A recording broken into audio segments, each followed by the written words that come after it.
After a successful mission at the supermarket, Saitama and Genos run into King, S-Class Rank 7, going about his day.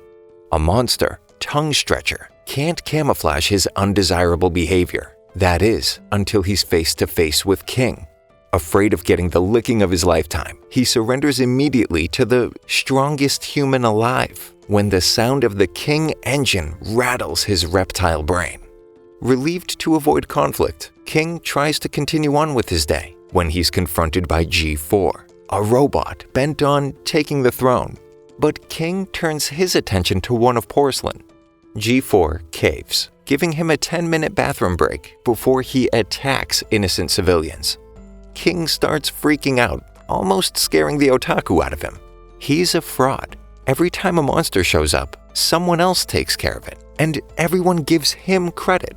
He decides to make a break for it, to play his new video game while Genos battles the bot. When he finally gets home and boots up Heartbeat Haughty Sisters 2, Saitama suddenly starts inquiring about his behavior, having followed King home. Embarrassed, King claims that he accidentally bought the wrong game. Totally isn't a hardcore dating sim fan, obviously. The two start gaming, despite King's reluctance.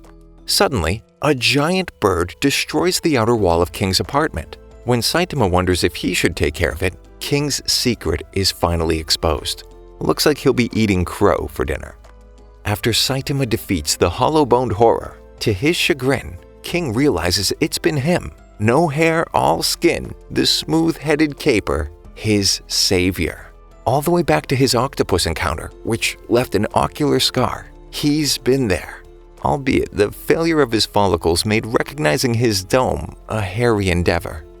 The Hero Association is desperate, even going so far as to recruit criminals. Sonic leaves the meeting after discovering Saitama is absent. The criminals and heroes are at odds, and neither side is enthusiastic about the proposition. Garo challenges everybody, declaring humans the enemy. He's fighting for the monsters. He deals with most of the attendees, leaving Sitch alive to send a message announcing the arrival of Garo, the monster. Saitama is distracted, playing games, when Genos detects someone coming right for them. Answering the door, he's met with Sonic, looking to pick another fight with his rival. He'll have to slow his roll. Revenge isn't in the cards today. As he and Genos decide to take their battle elsewhere, Hellish Blizzard, B-Class Rank 1, shows up at their apartment. She tries to explain the factions found within each class. Blizzard, being the leader of the Blizzard group, tries to strong-arm Saitama, only to get a taste of his. Their fight leads them to the street, where they run into Genos and Sonic. Saitama saves Blizzard, much to her surprise. Genos decides to obliterate Sonic in a giant blast to circumvent his afterimage trick. But Saitama stops him. He'd rather have somewhere to lay his smooth head at night than have his disciple destroy his neighborhood. Instead, he gives in to Sonic's desire to fight him. It's time to use serious sideways jumps, creating more afterimages than Sonic, moving faster than Blizzard can even see. Saitama defeats Sonic with his own technique. Back at the apartment, Blizzard complains that she's been blotted out by the storm clouds, living in her sister's terrible tornado's shadow. She laments some more about never being able to rise in the ranks when there's a knock on the door. It's King, looking for his handheld console, only to find out that Saitama saved over his file. Blizzard continues to be surprised. Genos receives the hero name Demon Cyborg, while Saitama is bequeathed a title that strikes fear into the unshaved and capeless, henceforth known as Caped Baldy. At Bang's dojo, he expels Chidanko for not standing up after receiving a substantial beatdown. Chidanko later relays this to Saitama and company at his apartment. Genos inquires further about any link between Bang's change in demeanor and Garo's recent rampage. Perhaps it was to keep Chidanko safe. After leaving the apartment, Chidanko walks aimlessly, imagining what he would do if he ran into Garo. Well, he won't have to imagine much longer. He hears Garo close by with Moomin Rider. Before the two have spoken, a gang of tank-top-wielding Hebrews shows up to challenge the self-proclaimed monster. After an initial assault, the heroes are taken aback at Garo's ability to stand. Meanwhile, Bang welcomes his brother Bomb to the dojo. They discuss how powerful the ex-disciple has become and their plans to stop him together. Tank Top Master is compelled to end Garo, sensing something not quite right about him. But before he can land the finishing blow, Moomin Rider throws himself between them. He can't believe a hero would kill a human. The Muscle for Brains agrees, despite some bro tests from his entourage, and tells Garo to leave. There's no way he'd leave now though. Accidentally using Bang's technique, he decimates the gym junkies, even putting Moomin Rider in the hospital, where Saitama visits him the next day, trying to glean some information. At a park, a kid flips through a hero almanac when Garo joins him, gaining info on the heroes from the various entries. Saitama meets with Chiranko in the hospital to learn about martial arts. There's a tournament soon, and since Chiranko can't participate, he gives Saitama his extra tickets. Using the book to locate Golden Ball, Garo challenges him to a fight, which the tipsy hero accepts, catching the wannabe monster off guard at first, though quickly running out of balls. Luckily, Spring Mustachio comes to his aid, but that luck is short-lived, as Garo finishes him off too. While walking in the shopping district, Garo accidentally runs into Saitama shopping. Thinking he's a low-level hero, he tries to attack the clueless cue ball, shocking the disgraced disciple when he effortlessly counters and renders him unconscious. Turns out, Saitama was looking for a wig to disguise himself as Chiranko in the tournament. Garo has a flashback to his childhood, rooting for the monsters, since he doesn't understand why the bad guys always lose. Not wanting to accept the regular order of things, he resolves to never lose, becoming the strongest monster. He wakes up confused as to how he got knocked out. After an attack on a Hero Association's high-ranking official, Metal Bat is assigned to protect one of the biggest sponsors, along with his kid. Chiranko worries that Saitama might enter the Super Fight tournament under his name, which is a valid concern, seeing as that's exactly what Saitama does. Another former disciple of Bang, Sourface, confronts the undercover One-Punch Wonder. He goes on to explain how a contestant, Wolfman, won last year's tournament wearing a mask, only for them to find the real Wolfman after the fact, causing the tournament to ban any headwear, causing Saitama to wig out. Meanwhile, the sponsor and his kid are attacked by monsters. Metal Bat defends them without any trouble.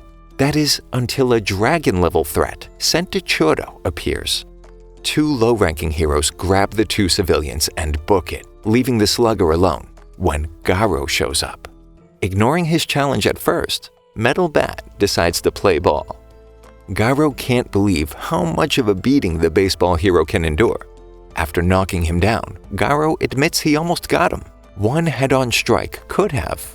A little girl's voice rings out, stopping his bat inches from Garo's face. The hero's little sister steps in and stops the fight. Surprisingly, Garo withdraws, while monsters watch from a distance. After the fight, they approach him and try to recruit him to the Monster Association, to which he refuses, offing one of his stalkers.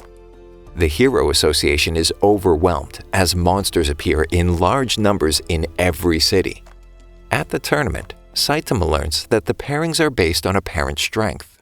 While Zakos tries to talk trash, Saitama points out how weak he must be since their first match is against each other. Well, it isn't really a match. Saitama wins with a single slap. A former champion, Suiryu, who returned after disappearing for 7 years, takes care of Lightning Max with a single kick in his first match. With reports of monsters in the area, Genos leaves the stands to take care of it. Sourface boasts about winning as Saitama returns from the bathroom, having missed the entire thing. Saitama's next opponent begins to taunt the rookie, attempting to intimidate him, until he touches his wig, garnering a single-punch knockout. Meanwhile, more monsters appear, while the heroes become stretched thin trying to combat the large-scale assault. Genos barely beats an elusive cockroach man, only to get blindsided by a dragon-level threat. At the tournament, Suiryu taunts Snack, dissing heroes, claiming that only the strong will survive, before winning yet another match with a single blow. S-Class heroes join the foray against the monster assault in an attempt to turn the tide, while Saitama faces off against a ruthless psychopath, more like a toothless handicap after a single smack. During the chaos, Atomic Samurai meets with the Council of Swordmasters regarding the Garo problem. Instead of devising a plot to combat the monsters, Hatagiri has joined them, trying to entice the others with monster cells, claiming that consuming them will give them incredible power. Though nothing nuclear, the Atomic Samurai splits him in two. It's finally time for the finals, Saitama versus Suiryu. The latter promises to show his opponent what martial arts are really about. He continues to show his disdain for heroes and advises against becoming one. Saitama finally has enough, not even bothering to dodge a kick which sends his wig flying, disqualifying him for wearing a head cover. Suiryu becomes furious. Refusing to lose, he lets out a fury of blows proclaiming to show what martial arts can do, only to receive Saitama's one-hit wonder, sending him flying out of the ring. Despite winning, Suiryu isn't satisfied. What would have happened if Saitama hadn't pulled his punch? Suddenly, 3 giant crows descend from above, as Goketsu catches a contestant trying to escape and throws their mangled corpse in front of the others. Announcing himself, the contestants are shocked to discover the previous champion has become a monster. He offers the contestants monster cells. The only alternative, death. Most decide to eat the cells, but Suiryu refuses, deciding to battle the newly created monsters. Elsewhere, Garo finds Watchdog Man and they start to fight. The latter wonders whether he's human or a monster. Suiryu begs for help from the last competitor. Instead, he realizes as a human, he'll never stand a chance. Eating the remaining monster cells, he collapses. Despite the insurmountable odds, Lightning Max and Snek appear, dressed in their hero gear, ready to help. Suiryu is baffled when they decide to stay and fight. When he turns heel to run, Bakuzan's transformation wasn't a failure after all. Suiryu asks to be spared, to no avail. His only option now, cry out for help and hope someone hears. A mysterious figure appears, smooth dome and flowing red cape. The caped Baldy makes quick work of Bakuzan, unable to place him despite feeling as though they've met. Only after Suiryu reminds him does it click. No matter, he placed him dead last now. Saitama explains why he joined the tournament, though disappointed he barely learned anything. Hearing about Goketsu piques his interest though. Maybe an incredibly strong martial art practicing monster could, or not. No point in losing your head over it. Returning to Suiryu, Saitama asks him to keep quiet about the tournament, while Suiryu asks whether he could become a hero, to which Saitama responds nonchalantly, probably. He became a hero, so anyone could if they wanted. Saitama reflects on how bored he is. Being the strongest doesn't allow for many challenges. King gives him an inspirational speech about being the best hero or something. He read it in a manga. Still not stirring up any passion in the despondent hero, he offers to play games. He'll even give Saitama an advantage. Suddenly, Garo appears. Noticing King, he attempts to take out one of the top heroes, only to be swatted like a fly by Saitama again. Meanwhile, Sonic is confronted by 2 ninja associates who propose a method to beat his rival. All he needs to do is consume a monster cell. Back at home, he decides it best to cook it before consuming it, though only gains the power to evacuate his bowels at the speed of sound. At the Hero Association, a strange-acting employee claims to have a message from the Monster Association. The possessed messenger transforms, claiming to desire a ceasefire, immediately attacking when the humans consider the offer.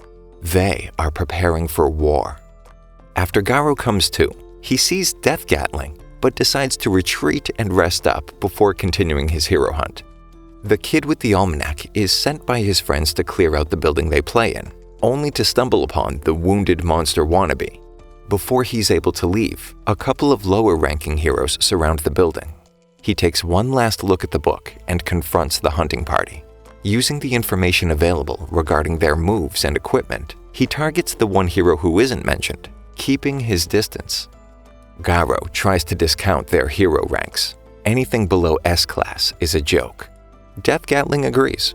The ranking system is arbitrary though. It isn't really indicative of ability or skill. But if they finally take down the hero hunter, they'll gain much-deserved recognition. Laughing, though stumbling from the poison-tipped arrows lodged in his shoulder. However, Garo remains defiant and defeats 4 of the 8 heroes. Despite the poison blurring his vision, he continues to pick off the heroes one by one. Victorious, Garo stumbles away from the battlefield, only to be met with a newly repaired Genos. Meanwhile, Saitama and King battle it out on the screen when they receive notice of monster attacks. But King says there's no point, as someone will have dealt with it. Saitama agrees. Genos will be fine. He then has flashbacks to every time he's ruined his own body, and decides to go check on things. Right as Genos provokes Garo, admitting there are bigger problems than a small fry hero hunter, and readies another attack, monsters appear out of the ground. They attempt to take Genos out while recruiting an enraged Garo. Before Genos can cause himself any harm in a bid to take out the enemy, Bang and Bomb arrive, requesting to take over. Hearing Bang's voice gives Garo flashbacks to his youth at the dojo, only angering him further.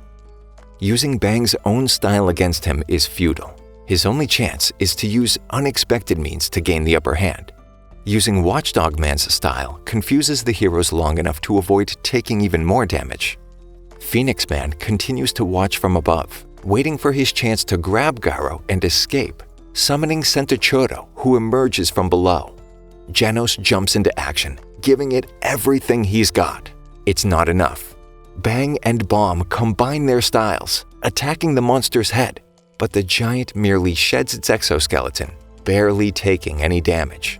Genos enters through its mouth, detonating a large explosion from within the creature's body, burning it from the inside out.